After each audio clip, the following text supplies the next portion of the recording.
Hello, it is Ryan, and we could all use an extra bright spot in our day, couldn't we? Just to make up for things like sitting in traffic, doing the dishes, counting your steps, you know, all the mundane stuff. That is why I'm such a big fan of Chumba Casino. Chumba Casino has all your favorite social casino-style games that you can play for free anytime, anywhere with daily bonuses. That should brighten your day a little.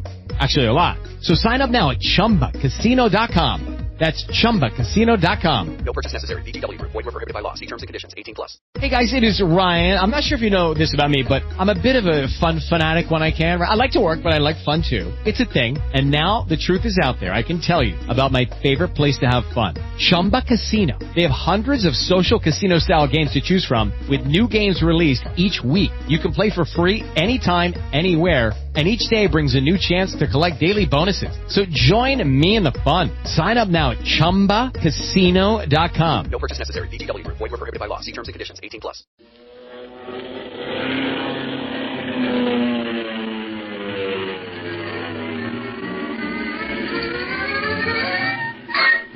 Speed Gibson of the International Secret Police.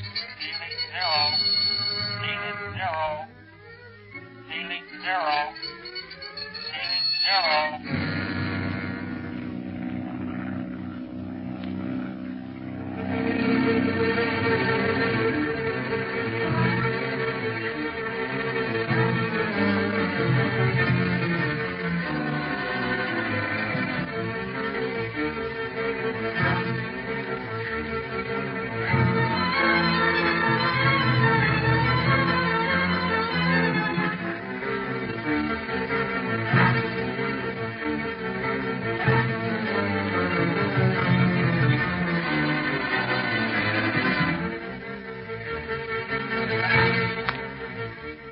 Leaving Speed, Kinka, and most of Chief Yayava's warriors at the entrance to the jungle hideout of the Octopus, with strict orders not to enter unless he calls them, Clint enters the place hidden under the termite hill only to find it deserted.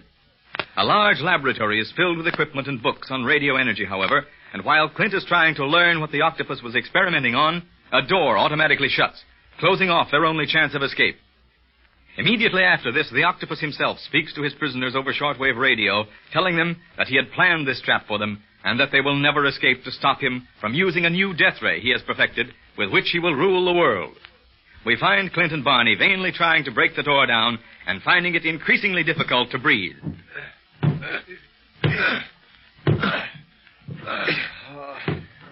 It's no use, Barney. We couldn't break that door down if we had a ram, which we haven't. Better stop trying and we'll use up what little oxygen we have left to breathe. Yeah, I guess you're right, Clint. But this here door is our only way out.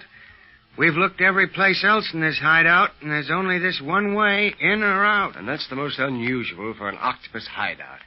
He always has at least one more exit in case one is blocked. Yeah, I guess he figured he was safe here. Never thought we'd find this dump under a termite hill. And now I kind of wish we never had. If I'm going to shuffle off, I can think of better places to do it in than a termite hill. What'll people think if it gets around?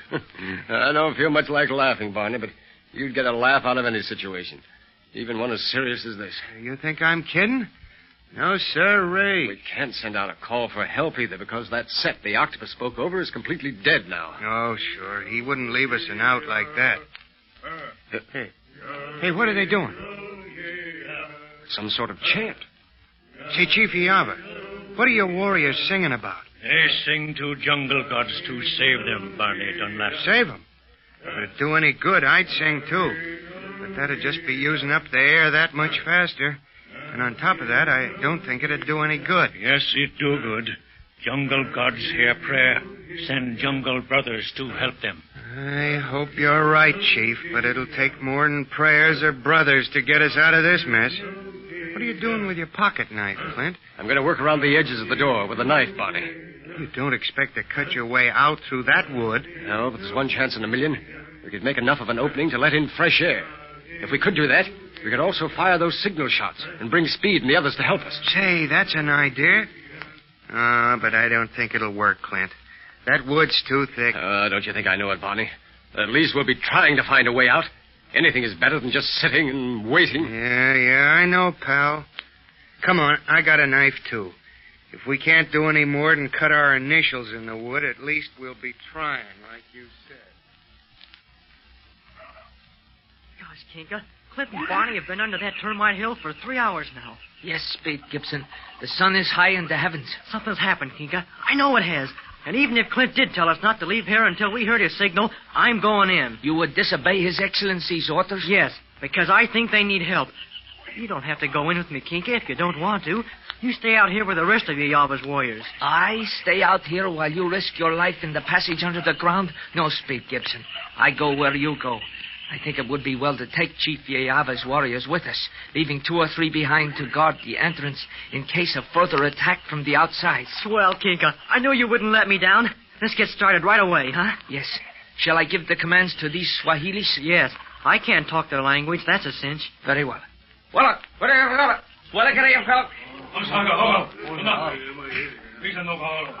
They are ready to follow us, Speed Gibson. Those 3 warriors there will remain at the entrance. Okay. Here's a flashlight for you, Kinka. Know how to work it? No. Just shove this over like this. See, now the light's on. I see. It is another one of your miracles, huh? Come on now, Kinka. We don't want to waste any time. Down these dirt stairs. I am beside you, Speed Gibson.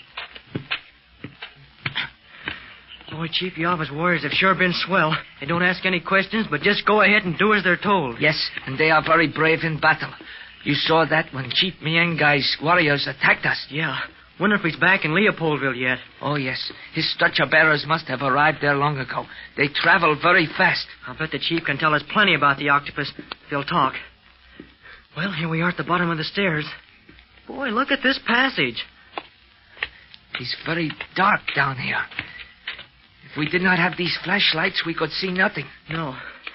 Gosh, wonder where Clint and Barney are. You think if they'd found something, we'd at least be hearing some kind of a noise? And if the octopus and his men overcame their excellencies, we would have been attacked by now, would we not? You can't always tell about the octopus, Kinka. He never does things like any other criminal.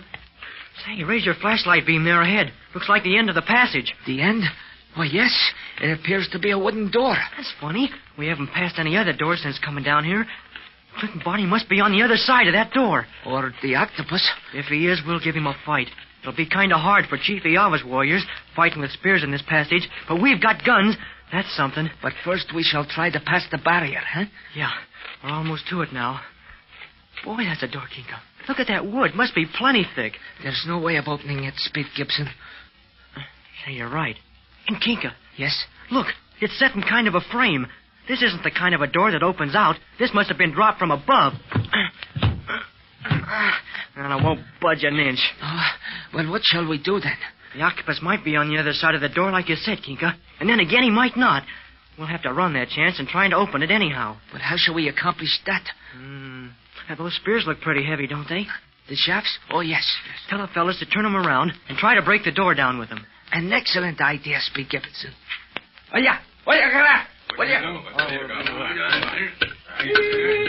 wait a minute. I thought I heard something. Everybody quiet. Can you hear me? It's Clint. We're safe, Kinka. Clint, open the door. I can't speak. There's prisoners in here. Prisoners? The octopus kept this trap for us. There's not much air left in this room. We can't last much longer. They'll suffocate. Kinka, we've got to get through to them somehow. But how? Don't worry, Clint. We'll break this door down. No, you can't see. It's too thick. You and Kinka get back to Leopoldville before the octopus traps you, too. What? You expect us to leave you here alone? Nothing doing. We're staying until we get you out of this termite hill. Aren't we, Kinka? Yes, but it must be soon if their air supply is cut off. Yeah. You just relax, Clint. We'll get you out. Come on, fellas. Let's try those spear shafts again. Hey, wait a minute. Tell them to time their ramming, Kinka, so they'll all hit the door at the same time. Maybe that'll do the trick. I'll count for them. Yes. Okay, begin. 1, 2, 1, 2, 1, 2. It's no use. We'll never get through there in a million years, Kinka. Tell them to stop. Well, let's see now. Can't get through the door. Maybe we can figure out a way to dig around it or under it. We have only spearheads to dig with, Speed Gibson, and the ground is very hard. Hear it? Yeah, Say, what's that by your foot? Sawdust? Sawdust? Yeah, it is. Right in front of the door. Must have dropped from the ceiling just above it. Kinka! You have seen something? Boy, oh boy, I've got a hunch. Hoist me up to the top of the door, will you? So as I can reach the frame that holds it. Get one of your warriors to help you. Yes. Go. Are you ready? Yep, hoist away. Go on. That's fine. Now hold me steady while I try the wood of this framework with my knife. Your knife? I do not understand. Never mind. You will in a minute. Kika, let me down. We've got a chance of rescuing Clinton Barney and Chief Ayava.